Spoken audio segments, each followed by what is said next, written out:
Le domaine, encore une fois, du travail est un domaine qui est vaste. On a une règle générale qui est simple. Elle est simple, la règle. Tout travail est licite à la base.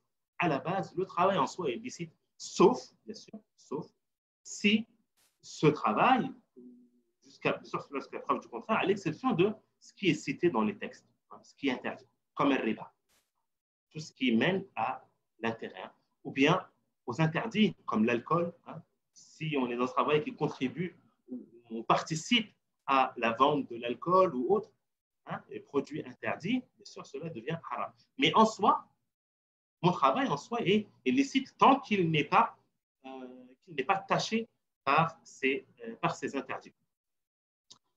Bien sûr, il y a des exceptions.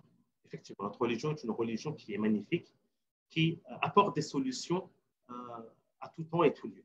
Oui, notre religion a apporté des solutions, même pour nous qui vivons en 2020. Oui, même pour nous qui vivons dans des pays francophones, l'islam nous a apporté des solutions. Alors, ces solutions, encore une fois, elles doivent être utilisées avec une pincette. Malheureusement, beaucoup de gens ont tendance à utiliser ces permissions, ces solutions à la première gêne. Non, ce n'est pas le cas. Le terme de nécessité qu'on entend souvent, la personne dit oui, mais je suis dans un cas de nécessité, je suis dans un cas de darura, oui, mais la darura n'est pas quelque chose qui est attribué automatiquement à toute personne. Non, il y a des conditions bien précises définie par les savants. La darura, encore une fois, la nécessité est quelque chose à prendre vraiment à la légère et avec une petite pincette.